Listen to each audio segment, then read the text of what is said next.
This is an Ampersounds production.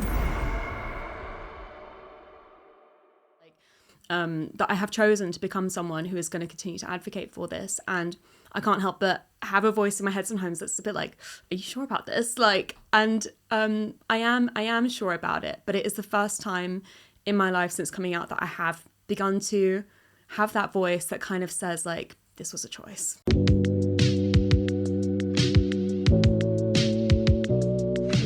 Welcome, people. Maxine Heron, everyone. Hello. Hi. How are you doing? I'm good. How are you? I'm okay. Thank you for doing this. Thanks for having me. How are you doing? I'm good. Yeah, I'm good. It's been a crazy past week. We just had the Glamour cover come out last week, which was very exciting and also a lot. Oh my God. That's what I'm going to say in the intro, by the way. Okay, cool. I'm going to say one of Glamour's Women of the Year. Mm-hmm. Congratulations. Thank you. How does it feel? It feels good. It feels controversial right now. It feels like there's been a lot of controversy around it. But yeah, I mean, we're all very excited to be a part of it. It's good. It's good. It's like this. We had this like period of time where being trans and being supportive of trans people, we're really apologetic about it because it was like such a hot topic, and now people have like fucked it off and let people be mad about it. Mm-hmm. Do you know what I mean? Yeah. I heard somebody saying that it's kind of gone full circle about trans representation in media, where for a while it was a little bit kind of, oh, what does it even mean? And now it suddenly feels radical again because of everything that's going on. Yeah. It's an interesting time. I feel like as millennials, we saw the trans tipping point a few years ago, and that, you know, with Laverne Cox on the cover of, was it Time magazine, and all these kind of monumental moments in trans representation where it seemed like there was this progression. And while I wouldn't say that trans people are in an unprecedented time, because actually we have progressed with trans visibility and rights through way harder times than this in the past, it's the first time, I think, in living memory that we can say that there is a regression. And that's what I think is so hard for the community to really go through. It's a regression and a rollback on acceptance and on safety, on healthcare, and on our human rights as well. So yeah, it was very bold for Glamour to take it on, and also to say, well, these are some of our Women of the Year. I think, yeah, it's interesting that this is the cover that seems to have gained so much animosity, but actually the Women of the Year covers are a big series of covers spotlighting lots of different Women of the Year. So yeah, the backlash from the likes of J.K. Rowling is a little bit out of context, and Piers Morgan as well tweeted about it, and Fox News saying it implied that we were sort of dominating the magazine stands, but it's not really the case at all. I mean, but all of those people you mentioned, it kind of just highlights to me how the presentation of being feminist is actually a lie, because they have no interest in women's issues. They just have an interest in attacking one part of womanhood. Do you know what I mean? There's no like, I heard you talking about that on a TikTok actually, about J.K. Rowling. We'll go into it, but about how she's super rich and she spends all her time attacking trans people on Twitter, when she could be focusing on any number of issues facing women across the globe, in the country or whatever. And you just think, they call themselves feminists, but is it really feminism? Do you know what I mean? Yeah, I think you have to look on the return on investment, energy-wise, that you're investing into different causes and different statements and narratives. And as a demographic that in the last census report it was found makes up less than 1% of the population, and specifically trans women make up about 1 in 1,000 of the UK's population. It feels like a real waste of energy and a real waste of the narrative that should be progressing towards women's safety. I think that if hating trans people was bringing us closer to women's safety, then we wouldn't still be seeing a call every 30 seconds in the UK alone to the police to report domestic violence. We wouldn't be seeing domestic violence increase at the hands of male partners every time England loses at the Euros. But also when they win, it still increases by not as much, and the next day it increases by the same amount. So I feel like hating trans people is not progressing feminism, and it's just really a symptom of, I believe, a broader movement of fascism in the UK, which has always sought to pick apart minorities instead of bring about the justice that I think that women deserve. Yeah, I mean, I always I always think like these groups like LGBT Alliance and whoever it is in kind of J.K. Rowling circles, how they can celebrate at a time when like Trump is in charge and women's rights are getting rolled back across the West and we've got this march of fascism, and you kind of think, this is your, like, how do they square that circle of them so getting these wins but society getting demonstrably worse for everyone? And it's kind of like, I think it's kind of a way how fascism kind of snuck in underneath like turfism, essentially. It is. It did. Yeah, it did. Yeah, and it is continuing to. Yeah. Yeah. I mean, okay, I really like your story. I think, sadly, it's kind of like, it's almost like it's a very specific time period that it was possible because of what's happened to gender care at this moment. But let's hear a little bit about it. Should we start at the beginning? Let's start at the very beginning. Where were you conceived? No, I'm joking. Where are you from? So, I am from Buckinghamshire. I was born in a place called High Wycombe, and it's like a half-hour train from London. So I've grown up kind of right near London, and yeah, to my parents who are still together and very happy together. It's a very cute pairing. And I have a little brother as well called Clark, who's amazing. Hi, Clark. Shout out to Clark. We love him. And yeah, I feel like I was born in quite a kind of sweet spot in time to have my transition facilitated for me in the way that it was. I think as soon as I could start to express myself, and as soon as I was exposed to a sort of binary gender world during primary school, I just always felt like I was one of the girls. I can't really put it any simpler than that, but I just always really, really knew that there was no future for me as a boy. And I feel like that's how dysphoria manifested within me, that I just always knew that I was one of the girls. And it wasn't even so much just liking girl things, but just like, there was no way that I could have been referred to as a boy that would have ever felt natural to me. And when I saw my future, it was always as a girl. There was never any doubt in my mind about that from as early as I could ever picture myself. So I first put into words that I was that I felt like a girl to my mum when I was about 6 years old, and it was very much in a time before trans representation. I was born in 1994. I'm nearly 32 now, and I wasn't exposed to anything that could have created a kind of social contagion of transness that I feel like there's such panic about today in 2025. So yeah, kind of pre mainstream trans representation, I just was really sure that I was going to be a girl one day. And then my mum saw this, I think it was a Cosmo article or something, and it was like really dated language, and it was like it was a picture of women all sat together, kind of positioned around a pub or something, and the phrasing over the top of them was like, guess which ones of these are transsexuals? Oh my god. And then below in the small print was like, plot twist, it's all of them. Oh.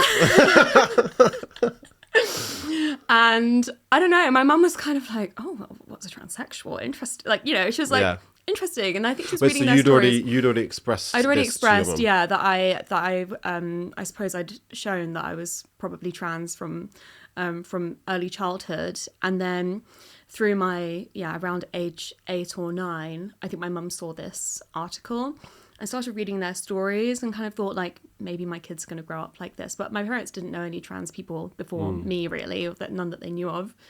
And yeah, my mum she just said to me like, well, your future's got lots of different options in it. Like, you don't have to grow into a man if you really don't feel like that's who you're meant to be in the future. And yeah, both my parents were just really understanding with that. And as time went by, eventually, I think we went to our GP, who referred us to a gender therapist in Amersham, which is near where I grew up.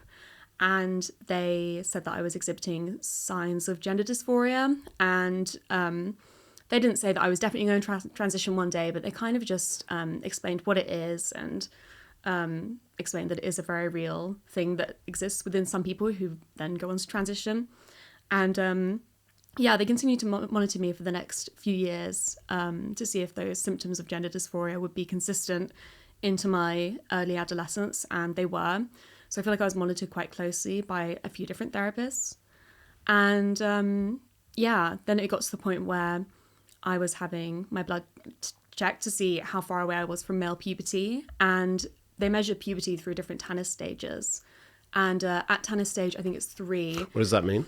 Your Tanner stages, I think there are 6, if I remember correctly, but basically they are the markers of where your puberty is progressing in your body. So Tanner stage 1 is like the testosterone is just beginning to build, and then step 2 is the last step before physical changes begin to change in your body. And ideally, if you are looking to pursue puberty blockers before puberty takes effect, you want to get puberty blockers or consider puberty blockers before Tanner stage 3. So is this stuff you're learning about at like 10, 11, 12? Yeah. Wow. Yeah, and I was actually still attending school as male and continued to attend school as male all the way up to the age of 16 and completing my GCSEs. I want to talk to you about that. There's stuff I want to talk to you about, but what I want to know is, how was it can you remember how you first expressed these things to your parents? Like, in what sense were you was it like words, or was it kind of like... Well, I think that it was a lot of different things. Mainly it was just such discomfort around being addressed as he, and just feeling like I hated any of my gender presentation being masculine or male. And I just always, whenever I pictured my future, it was always as a girl. And it's more of a feeling than anything else. Like, it's very difficult to put it into words without trying to, because all I ever hear online is like, well, if you didn't have such normative gendered expectations placed onto you, then you wouldn't have felt the need to do this. But actually, I know so many trans people who have felt like they were trans throughout the course of their lives, even people who transitioned during their adulthood who wish they'd been able to have this access that I had during my childhood and teens. Yeah, it's really difficult to put into words, honestly, unless you have dysphoria. But it is something that can really permeate into lots of different areas of your life, because it's how society literally views you. I feel like the way that society was viewing me as a boy was just never going to work for me. There was no reality where that could have ever worked out for me. And I could have lived a happy or like normal life, or one that I was able to thrive in. Yeah, I think if I think about my experience, right, I was quite a feminine child. I didn't like football. I was forced to do football. I was forced to do boxing because my mum was trying to toughen me up or whatever. But I also had long hair, and I also was quite a pretty child, and it's hard to believe now. But when I was in primary school, I used to get confused as a girl a lot. And despite the fact I liked dancing, I liked dressing up in like costumes and stuff, I actually found that really distressing. And I would have teachers, I remember teachers in like year 3, 4 being like, go and stand in the girls' queue, which is kind of crazy to think. And I found it like really distressing. So to me, that tells me that I rejected what was being presented to me as what I should like as a boy, but I still didn't reject the idea of being a boy. Do you know what I mean? Right. Because I sometimes think, like, what does it actually mean to feel a certain gender? And I guess it's hard to describe to someone who doesn't experience gender dysphoria, right? Yeah, I think that the main thing is when you can tell that it feels wrong. Yeah. And for you, when those expectations of, well, you're a girl, it was like, well, no, I'm not. Like, yeah, exactly. You know, it was that kind of like, yeah, it kind of feels quite primitive, your understanding of yourself and your gender alongside that. It really was like one of the simplest things that I could have ever told anyone about myself, that I was absolutely not a boy, could never have been a boy. And for you, it would have been the same of, you know, if you've got long hair, get in the girls' queue, it's like, well, I'm not a girl. Like, this isn't me.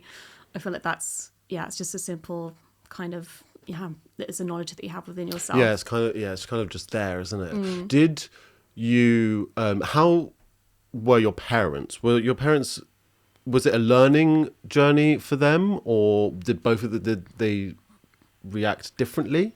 They both reacted quite similarly. My parents, just for a bit of context, they met because they were training to be croupiers on the cruise ships. And if you don't know what a croupier is, it's someone who like deals blackjack and roulette in like a casino. Okay. And this is so camp. But they met in a casino in Bayswater in London, where they were both training to be croupiers together. And it was very much like they just hit it off immediately. They ended up working on the cruise ships together in the 80s, like traveling the world for free, working in the casinos, both like permed boots, tanned, shoulder pads, the pictures are fab, and making friends with all these fab gays who they then went on to lose like all of them during the AIDS crisis in the 80s. And so I feel like they were exposed to a kind of open-mindedness that they would have never had if they hadn't left the UK during that time. And I think about them having those experiences now younger than I am during this period. I feel like you could only have a really expanded worldview on the other side of that. They both always wanted to see more of the world and more to life, I think. I'm really grateful that they wanted to have that approach to life, because I feel like it gave them such amazing emotional and I suppose like a good like spiritual awareness on the possibilities of people and of humanity and of our society. So I think they're quite well primed to have a trans kid, and my brother's also gay, so to have a trans kid and a gay kid, it's giving gay son thought daughter. Yeah. Which one do you want? But yeah, I feel like that was really why they had such an expanded worldview and such a big understanding of me when they just wanted me to be happy. And I think they saw as well that some of their gay friends in the 80s, they heard about their deaths from families who were incredibly religious or ashamed during a time when there wasn't the same awareness of what a gay person was, and it was like quite taboo. It's difficult for us to imagine this during our generation, but like their friends were passing away and their parents were getting in touch to say, we've lost our son, to they would say some other illness. So my parents would be thinking, well, no, like we know he was gay. We know that he was really a victim to this virus. And yeah, I think they just didn't want to ever be the kind of parents who couldn't proudly say exactly what their kids are on their terms. So that's a big part of, I think, why they understand me and my brother so well. I mean, that's really beautiful. So one thing that you had to go through as a child, I've heard you say, is this therapy, this kind of like gender therapy or whatever it would be called. How old were you when this is before you're kind of accessing puberty blockers? This is like to find out. Yeah. What I think you said, find out like the cause of your gender dysphoria or whatever, which is kind of like a funny way of approaching it. But what is that? They were kind of try to, I think in some ways they saw me as a bit of a guinea pig, these therapists, in just trying to find out what was going on with this kid who'd been brought to them with gender dysphoria, and like to see if there was a cause or something else going on there that could have like influenced the way that I felt about myself or my body or my place in society. And I feel like there was nothing that really triggered that within me. And yeah. What were they asking you? What kind of things can you remember?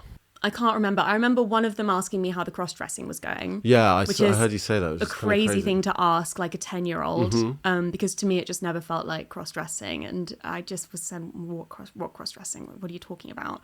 Particularly as there are certain like undertones to that just feel a bit like strange to apply to a child. So yeah, I mean, I can't remember much of what these therapists were asking me, to be honest. It wasn't much that was helpful. I remember one of them suggested to my parents, and I will say what my like dead name is. I'll say what my before name is. Like, I don't mind. Like, my name is Maxine now. I think you can guess that it was probably Max beforehand. Although you shouldn't really ask a trans person that. I don't care. Everyone can know my name is Max. Like, I feel quite lucky you can't really dead name me.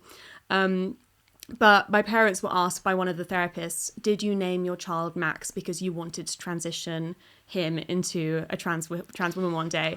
And my parents said, all right, that's enough, we're going to go. And they just wrapped it up immediately. They said, that's a ridiculous thing to suggest that we put our child through. Like, why would we do that to our child? So it was almost like an interrogation. Yeah, I think in some ways it was. I had one amazing therapist who, I remember he was Japanese and he used to write upside down. And he was just so good at helping me just understand myself a bit better. And I just think he was really good at his job. But I would say a lot of therapists aren't very good at their jobs. So lots of the ones that I was dealing with didn't really have anything groundbreaking to say. I think they were just interested in taking on a young trans kid, to chat to about where this was coming from. Yeah, I mean, the patient care isn't there, is it? No. I mean, also that is such a stupid question because every name has a male and a female counterpart. Yeah. So you could say that with any name that was brought to you. Do you know what I mean? Well, yeah. Well, so you went through this process and puberty's fast approaching. Yeah. And you decided to, and your family together decided to seek medical care in Boston, which is quite exciting. So first of all, we were, I remember I was about 12 and I'd had my Tanner stages, like the blood test check to see how my puberty was progressing.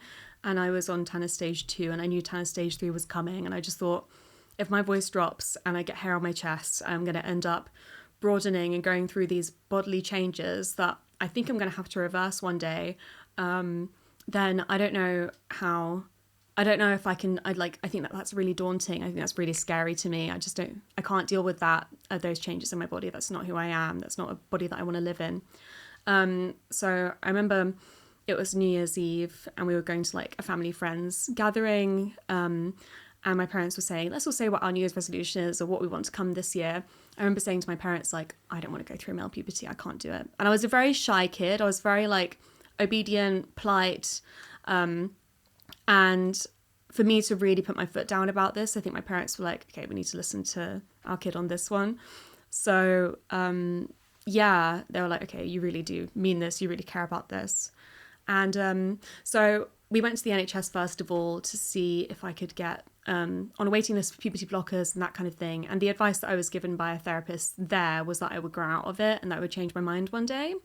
And I just felt really, really sure that I wasn't going to. And still today, I feel like that's the case. I mean, even when I was 10 years old, I was doing my 11 plus test, which is where you basically, in specific regions of the country, you do a test to find out if you're going to end up at a single sex grammar school or a mixed state school. And I spoiled my 11 plus test on purpose, even at 10 years old, because I thought, I'm not going to a boys' school. I literally rather die. There's no way that I'm going to a boys' school. So I spoiled my test. I've been in some tutoring, so my parents were a bit like, well, what happened? But like, yeah, I just always knew. So yeah, when the NHS were not helpful, and I have to say my own experience of the NHS was not that they were handing out puberty blockers like sweets. You know, this is one of the narratives in the press. Didn't happen for me like that. So then we looked into options and we went to Dr. Norman Spack in Boston. And yeah, he saw great legitimacy in my case. You know, I'd been explaining that I was trans or exhibiting signs of gender dysphoria since I was a young child. And yeah, he believed that it was the right thing for me. So he prescribed puberty blockers and yeah, and so we went private for the next few years. And then within 6 months, I was on a small dose of estrogen. And just for context, I'm now on 6 milligrams a day. I was on 0.5 milligrams a day, which isn't really enough for any bodily changes, but is just enough to lift your mood, because if you deplete your body of all hormones, you will have a flat mood. You need to have something to keep your bone density going and things like that. So I was put on a tiny dose of estrogen initially just to lift my mood within the first 6 months, and I was really happy with that. Like throughout my teens, that was honestly such a lifeline for me. I mean, that is pretty amazing. Is that doctor still operating right now? I think he's passed. Oh, I don't know who's passed away, but he's really old. Either really old or he's passed away. Norman's back. If you see this, I love you. Yeah, I mean, it seems like a great man, but I just think, especially in America right now, like you've got on the one hand, if you've got private insurance, you've got a lot of options, but then you've also got this like far more intense attack on particularly healthcare like professionals, where people have like the Republicans or MAGA people have been like targeting these professionals. It's kind of scary. Yeah. But like, so your high school is, I saw a picture of you that you posted on TikTok of you in high school, who you're going through puberty blockers and your transition in private, but in public and in school, you're still he, him. Yeah. And it is quite crazy to look at that picture. It's quite jarring when you see the picture of me. Like, I very much look like a girl. Yeah. And like, my hair is kind of similar to how it is now, actually. I need an upgrade. It was like, it was very much a case of me missing PE because I had, there are a few things that my school did to make me more comfortable. One of them was I was able to skip PE because my head teacher, he had a blind son. And I remember he spoke to my parents who were like just keeping him in the loop about things. And he said to them, like, I want you to have the easiest school experience possible. And he said, I will get Max through these GCSEs. I will keep Max in school and I will get Max through these GCSEs. And he did. And I finished school with 1A, 4 Bs, 4 Cs and 2 Ds. Well done. Which was actually great for me because I was bullied every single day at school. It was quite hellish and I hated it so much. And I was in floods of tears a lot of the time. I also didn't drink any water all day because I didn't want to have to use the bathroom. So I was just kind of depriving myself of often water and food as well, just because it was too awkward. But yeah, I was bullied every day at school for being very feminine. And I didn't want people to be able to bully me for being trans. So I just kept that I was transitioning to myself, really. And then I had 21 exams for my GCSEs, and 2 days after my last exam, I flew to Thailand for my surgery. And then I was there for a month and then recovering for the next couple months in the UK. And then that September, I just like deleted one Facebook, created a new one, and just like was like, new year, new me. So did you move school? You moved school? I moved schools, yeah. Was there any overlap?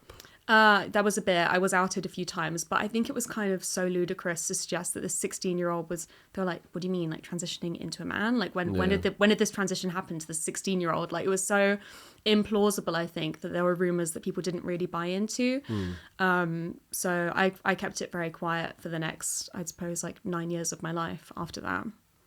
Wow. So that is what you call stealth, Well, which is kind of like a cool name for I mean, it's it. a little bit problematic. Like, it's kind of giving undercover, but it feels a little bit like that at times because you're exposed to a kind of indirect awareness of trans people that is like fed back to you. People talk about trans people a lot, and they won't do it if a trans person's in vicinity. Maybe they would currently because it's, you know, such a big topic now.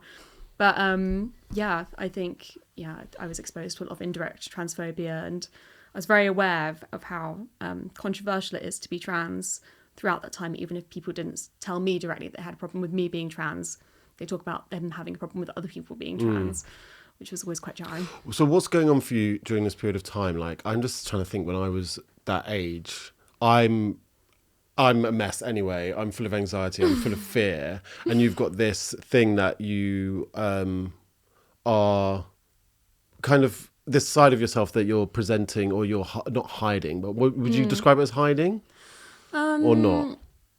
I don't know. I think I just had this opportunity to live a life without the label. Yeah. And it seemed like an obvious choice for me to just live a life without that. And a lot of the trans representation that I saw didn't really reflect the experience that I'd had because it was so unusual to transition in the way that I did.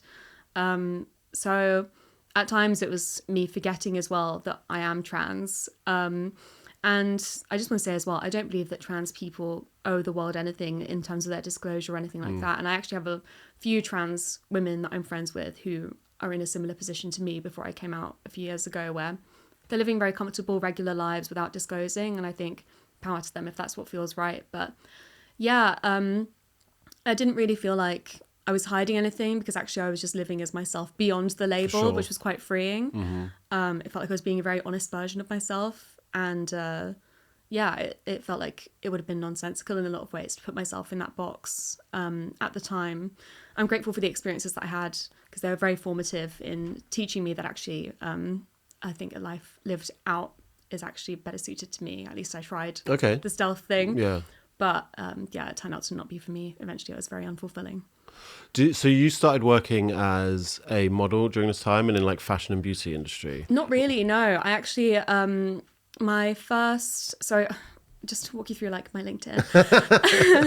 So I went to college right after I transitioned, age like 16 to 18. Then I went to Portsmouth University for 1 year to do journalism. Hated it, dropped out, awful. So to date, I don't have a degree. And then I got a job at Thrifty car and van rental in their call centre for like a year. Hellish. Did you have a little Britney? Awful. I had a Britney mic, but it was rough. I worked in a call centre when I was younger. Yeah, so humbling. Yeah, I used to fall asleep on the. Oh yeah, like there was no chance of that in mine. It was like I did not enjoy it. It wasn't for me. And then I got my first like receptionist job at a cute place called Together, which was in Marlow, like near where I grew up, and that was really nice. It was my first time working somewhere that was like cute team, really good vibes, loved it. And then my first job after that was receptionist for a kind of corporate construction company in London. And then after that, I was a studio manager for an architect for a year. And that was the last time I worked. I tried that for about a year, and then it brought me up to being about 25, 26. And I just thought, I'm doing all of these different roles that are not fulfilling me. I'm living a life that I feel like isn't even for myself right now. I'm trying to sustain a life in London. And for what? Like, I just feel really unfulfilled in the connections that I have around me. And so I quit the job for the architect, moved back in with my parents in Buckinghamshire.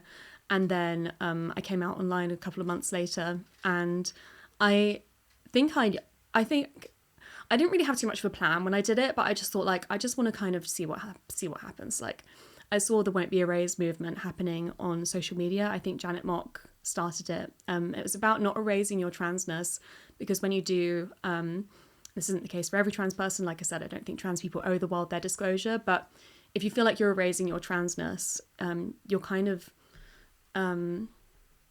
like, it's ultimately very difficult to erase your transness. It's a big part of what you go through as a trans person. I just didn't really want to run from it anymore or be outed anymore. So I came out online, and then immediately all these different doors started opening for me. Like, I was invited on this reality TV show that no one watched, thank God. What was it? I think it's gone from my player, but it's called Heartbreak Holiday. It was not a dating show, but it was a reality TV show where like 10 young, diverse people go to Greece for 5 weeks to work through their different heartbreaks in life. So one person, his mum had passed away like as a teenager, and he was working through that. One of my other friends was on there as a gay man with a religious father. Other people had heartbreaks, like breakup kind of vibes. One of them had like a friendship breakup. It was a loose narrative, like honestly, like, and mine was just about men being difficult. Not much has changed. It's the same. So you, one thing I'm quite interested in is how relationships changed for you before and after you came out. Did you find, is it different now, the kind of relationships you have, romantically and otherwise? I find my friendships easier than ever. Okay. I feel like such a deeper sense of connection, particularly with the women in my life. Like, I feel so connected with them, and it's really important for me to have those connections around me. I feel such a sense of like sistership, and the friendships that I've had with other trans people and with trans women specifically have felt like so enriching for me and quite life-changing, I would say. And then all of the professional doors that have opened for me as well, like it really feels like I'm part of something now in a way that it never did before I came out. So I'm really grateful for that. Romantic ones, they're like, no, it's terrible. The dolls are in the trenches. It is literally dire out there.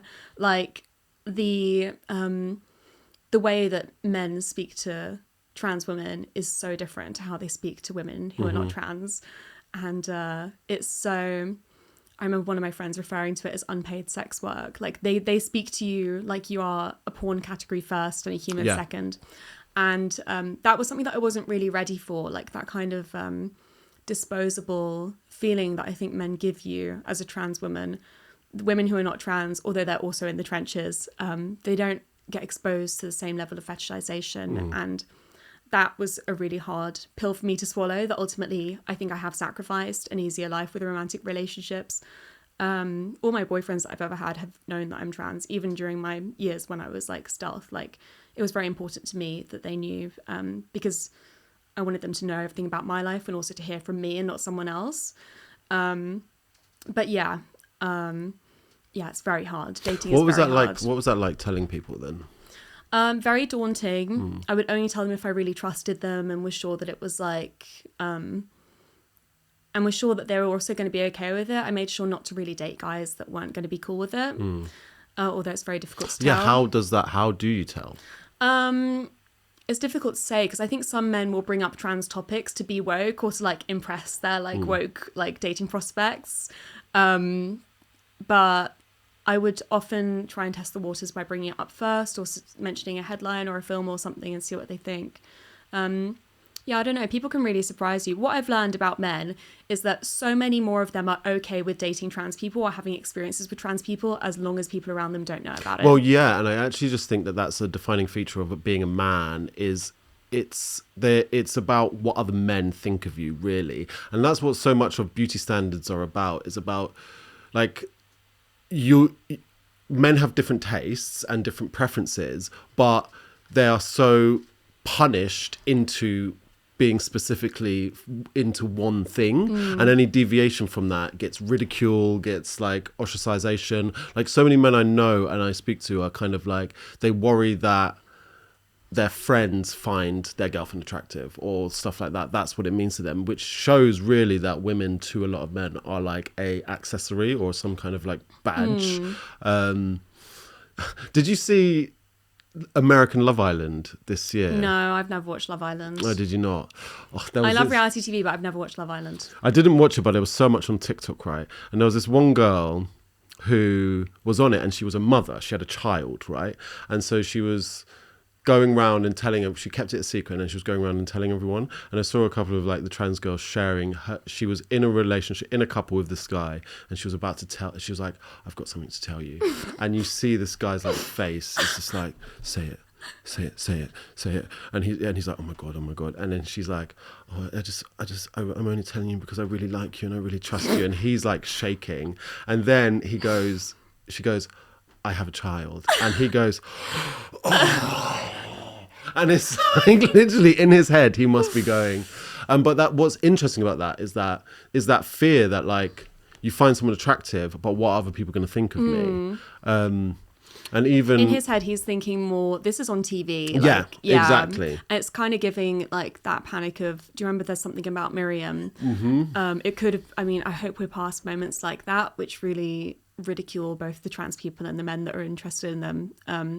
But yeah, I mean, behind closed doors, a lot more men are interested in trans women than they will admit. Like, it's interesting that the fifth most streamed category on Pornhub last year in the UK was the trans category. While all of this shit is going on. Literally. And then during a 5-year period between 2018 and 2023, there was a 186% increase in reported trans hate crimes. So we can link really the interest in trans women with the fetishization and also the harm that I think we're exposed to. Like, I think they really do go hand in hand.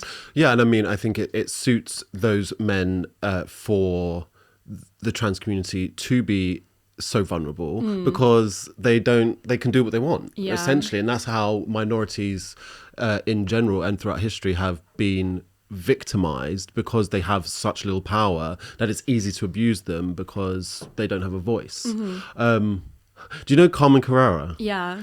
There was she went on one of these like bro podcasts. I saw. Yeah. Did you see that? Yeah. And like, first of all, they're asking her, and she was kind of, I guess you've got to have a confidence and just a sense of safety in yourself, because they were just asking her like crazy questions, like you said, that fetishization, but they were all kind of like gagged that she was a trans woman, because I think for them it's like this shocking thing that someone can transition, because I guess they've told themselves that it can't happen, and so to see it actually can happen in front of their face, it's like hard for them to compute. But yeah, that was just really bizarre. And then the way they were talking about her afterwards, just being like, can't believe it, oh my God. It was like that, what's his name? Andrew Tate. Oh God, when he was like, went on to his followers and he was like, would you rather shag he was like, imagine like Megan Fox with a dick, or like Hulk Hogan with a pussy, and everyone was like, I don't know, all his like no homo followers are like, ew, that's gay. He's like, no, it's like Megan Fox with a dick. And I'm just like, he's like, I'm thinking ahead of you guys. I'm like, okay, ally, like, sure. But what was funny is some of the more party girl trans girls were sharing it, being like, yeah, I like. You're like, okay. But I guess he was actually following a trans friend of mine on Instagram who is a sex worker. But I mean, that's the thing, isn't it? But that tells you exactly what male sexuality is actually like. Do you know what I mean?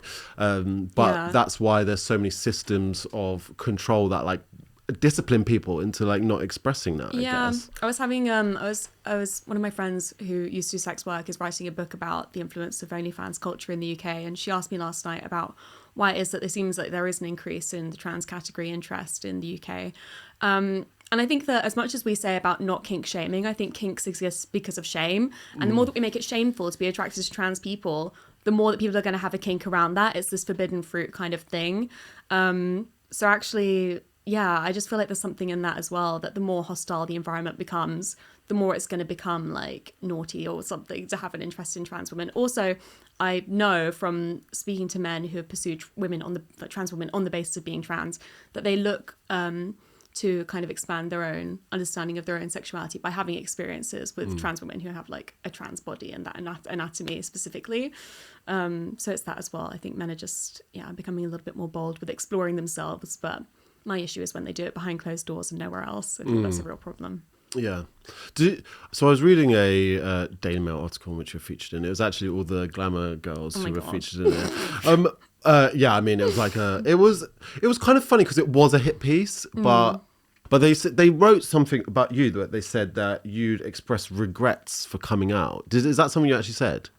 I don't feel any regret about coming out. I don't feel regret, but as people have been so brutal to me online and said things to me that I never thought that I would hear or read about myself, about my parents, about my appearance, I have wondered if it was the safest thing or the right thing to do as we descend further into fascism and an environment that is more unsafe for trans people. I picked a lane where I'm kind of this public-facing trans person now, not that I'm like famous, but like that I have chosen to become someone who is going to continue to advocate for this. And I can't help but have a voice in my head sometimes that's a bit like, are you sure about this? Like, and I am sure about it, but it is the first time in my life since coming out that I have begun to have that voice that kind of says like, this was a choice. And yeah, I don't have regrets about coming out, but it is the first time since coming out in this current era that I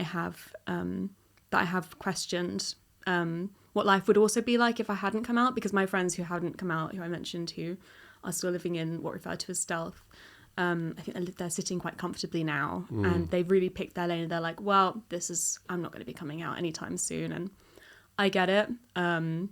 Yeah, but I don't have regrets. I mean, yeah, in one way you by your position and kind of the content, your content creation and things like that, you do become a bit of a lightning rod. Like, I think a lot of people look for people to face their kind of anger out or whatever it is, their misplaced anger. But like, so what do you do? Do you have mechanisms to kind of counteract that? Is it kind of like those friendships you have with other girls, or is it? The way that I empower myself when I receive mainly like online, vitriol, is by trying to respond with something that's witty and disarming to them, where I always try to remind myself of the facts, much as they would like to say that I'm part of a new woke trans agenda. Trans people have truly always been here. I remind myself and them that I'm not the product of some external influences or some trans brain rot or woke mind virus. Like, I'm truly just being myself to the best of my ability. And I believe that trans people existing is not the biggest problem that people have. And I think it's sad that they don't have the same expanded worldview that so many of my friends have, to really see that this is not the way. To be hateful is not the way. But yeah, mainly my trans friendships have really carried me through with that. But yeah, it's very hard out there online. Like, I've received comments that are not worth repeating, and it's quite dangerous. I think I'm lucky that I'm in a good place mentally and have been able to just block people before it really gets to me. But yeah, I think it's really awful out there.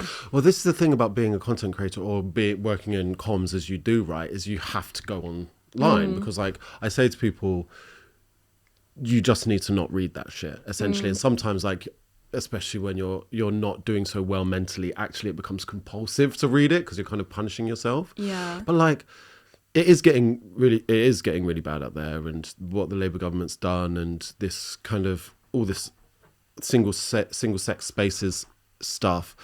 And I don't mean to sound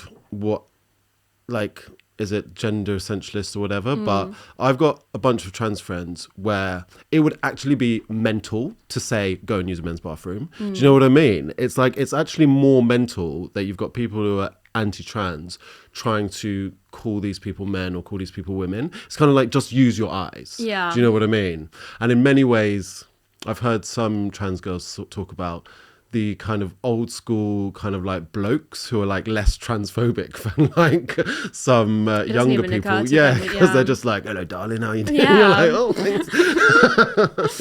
Yeah. I think that it's quite unenforceable, the guidelines that have been proposed to our government by the Equality and Human Rights Commission, and the economic impact that it could have on so many small businesses to try and facilitate some third space bathroom to accommodate this less than 1% of the population is like literally mental and unfeasible. And as it stands, trans people are more likely to be harassed in bathrooms than they are to harass someone else. 100%, yeah. So, yeah, it just seems like it's completely been blown out of proportion in every sense, and it won't bring us any closer to women's safety in the way that it says that it will. And actually, it's taken us away. And that is generally...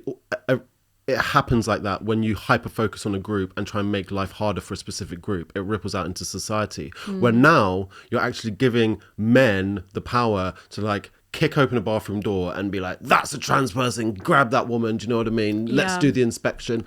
Because what do we expect to happen? How do we expect this to work? And in many ways, you're making it harder, because in a way you're kind of taking agency away from women as a general population, and making like men this kind of like protector who needs to like guard everything. It's really scary. I'm very concerned about the discourse around digital IDs. I don't think that we need them. I think it would only further surveil us. And I think that the idea that we would all have a digital ID, which my presumption would be at some point they would want for mine to say male on it instead of female. I'm living a life where I am disclosing to pretty much everyone in my life that I'm trans if it feels necessary. Like, it's, if you Google me, it comes up, like it's out there. But I don't want an identity document that would register me as male in situations where it might jeopardise my safety. And I wouldn't want for any trans person to be outed by their digital ID if that's the direction that we're heading in, which I think it's very possible that we might be. Just on that, actually, would you feel the same about digital ID if, say, the course of society after, like, Theresa May's Gender Recognition Act was different? Would you still have the same... As in, if my gender ID would say female, I still think it's unnecessary and that we're being more closely surveilled than we need to be. I don't know any people that feel like what we're dying for in our society is a digital ID. What we're dying for is a working NHS. What we're dying for is like a life without housing, better schools. Literally, like, people are dying on waiting times. We don't need a digital ID. Like, what for? Genuinely, what for? Yeah. I've never once been inconvenienced by not having digital ID. Have you? Well, no, I didn't even know. I didn't even know I needed it. What I would like to talk to you a little bit about is Not a Phase, the charity, and what they do, what they support. Could you talk a little bit about that? Yeah, of course. So I'm online comms officer for Not a Phase. We are a charity that supports trans adults, so trans people over the age of 18. And we're maybe best known for our free Misfits services. So Misfits classes are free fitness, wellness and self-defense classes for the trans community. Across all of our services, we have between 4,000 and 5,000 service users across the UK. And besides our Misfits classes, we also do online Trans Connect sessions. So these are covering so many different topics, from intimacy and relationships to later in life for trans men or trans women, early days for trans men or trans women. There's one for partners, parents and peers, which is a support group for the allies that want to know how they can best support those closest to them. And we also have the NB edition, which is for non-binary people. And besides that, we also do diversity training for companies. We have something which trans entrepreneurs can apply to, where we have the option of, if we feel like we can support them on their business ideas, we can help hopefully grow the trans economy with more trans business owners. Yeah, those are our main projects that we focus on. It's mainly Misfits and the Trans Connect series, and then other parts as well, like the diversity talks. We also do in-person sober events and safe space meets, so that people can have ways to connect with each other outside of nightlife, which is very important as well, to facilitate that for trans people. I'm really proud of everything that we do. The charity was first started in 2020, and it was I believe under the reign of Liz Truss, Liz Truss, who was first announcing, I think it was, I can't remember now, it was obviously 5 years ago. It was something about the exclusion of trans people from single-sex spaces that was first being progressed by her really in 2020.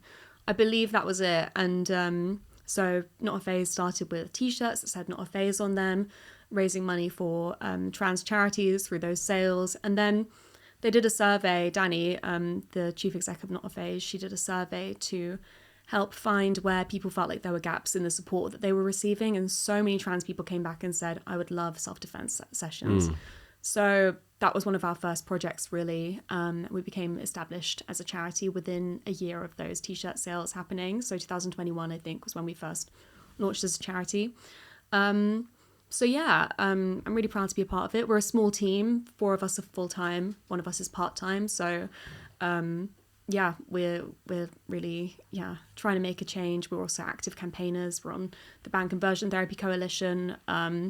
And we have, we try and partner with as many queer trainers as possible for things like our Misfit sessions. So that's kind of an overview. I mean, that was great. I'm really proud of it. I'm really proud of Not a Phase. I feel very strongly that we're onto something really brilliant with the support that we're able to provide to the community. So I mean, self-defense classes are so important. I'm like kind of terrified at the minute. I go to a bodybuilder gym, and it's full of these guys who are like Joe Rogan-y type guys, who are like reform, who like post like crazy shit about migrant boats and stuff like that, and like transphobic stuff. And these guys out here are jacked. They all know fucking jiu-jitsu, and they're like insane. So I think queer people, gay people, migrants, people of color all need to be fucking, I don't know, can you have pepper spray these days? Pepper spray, whatever it is, because these people are insane. Yeah, I agree. I mean, there are so many videos circulating all the time with violence against the community. And it's a really scary time. So whatever helps people walk a little bit taller and feel a little bit more secure in themselves and their safety is so important to provide them with. It is a scary time, but like it's polarized, right? And we can like swing it back. Like I do honestly believe that. There was all this talk like last year, like woke is dead, we need to chuck people under the bus, but man, we've got like Zach now who's like unapologetic about it. Zohan Mamdani's won in New York. Like, great news. The people who are on our side are on our side. Do you know what I mean? And we have to be unapologetic about it. Like anyone who's trying to like say we need to compromise on any of this shit needs to be not listened to. Do you know what I mean? I agree. Yeah. What have you had enough of in your life? What have I had enough of? I've had enough of people not supporting their friends, but supporting celebrities who don't care whether they live or die. Like, okay. I feel like I love when my friends, for example, hype up my content online or whatever, like just because I feel like it's the right thing to do. I'm always the first, whenever I see something that my friends have done that's cool, like I'll try and give them kudos. And I don't know, maybe I'm very chronically online, but I feel like people need to be standing up for their friends and the causes that they care about a bit more. And I feel like people need to, I've had enough of people staying quiet about the things that they say that they care about. Like, people need to remember that they have the capacity to disrupt conversations with people who feel like they have a kinship with each other. Like, have awkward conversations and make your feelings known, because no one's coming to save you at the end of this, like, ultimately. And I feel like we need to be standing up for each other and not staying quiet about the things that we care about. Like, existing in 2025 has become political, and we all should know where we stand on that. No one's excused from that. So yeah, I've had enough of people's silence, basically. Oh, thank you. What can't you get enough of? So many of my friends are leaving their relationships right now, and I can't get enough of it. I'm like, dump him. Like, I literally... Dump him feminism is back. I get so much like femcel red pill content on my... I mean, it is kind of like, it's an epidemic at the minute. I do think so. There's a relationship epidemic happening. Like, 2 of my trans friends have come out of divorces in the past year or so, and it just it's really freeing to see people choose themselves. And lots of my friends, like, they go from, there's like a trend on TikTok of women showing like their cortisol face from when they're in their relationship and they're all bloated and feeling all stressed and just not feeling their best, to like 2 weeks after dumping him, they feel amazing. And like, I feel like I've seen so many women have glow ups the second they leave their relationship, and they feel lighter and free. And I came out of a relationship myself in the summer, and I just feel like, yeah, if it's not working, leave, get out of there. What are you waiting for? Yeah, 100%. Yeah. But I am totally relationship pilled. I really love my boyfriend. Well, good but for you. For the girls, okay? That's cool. I'm happy for you. I know. I was reading Shantae's article, and it's like, this is a talk with me. You don't know what? leave Like, I've seen some pushback from some women who are like, how dare we shame women for having boyfriends?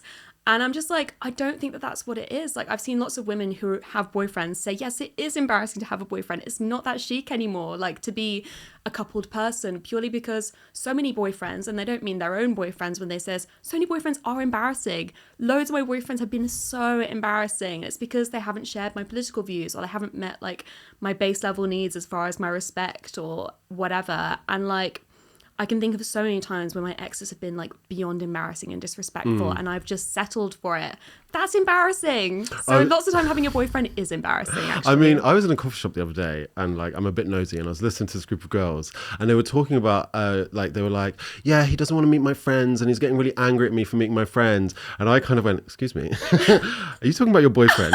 And she was like, oh, I wish, like, I've just been like, it's a situationship, but just like, no. It's not official. And I was like, maybe try dating somebody else and see what happens. And they were like, oh, I love you. So true. But I was like, why are you fighting with this guy to see you? In that moment, you were like a guardian angel to those girls. Like, they need to be told more. But also, you need to get it wrong enough times to realise, like, how to get it right. And lots of time, getting it right is just choosing yourself and staying single for a long time.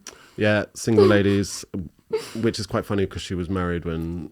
Was she married when she did that? I think she was married. Was she married? Yeah. But I mean, yeah. Well, thank you, Maxine. Wonderful conversation. Thanks for having me. Thank you for coming. No, I really appreciate it. Of course. Cut.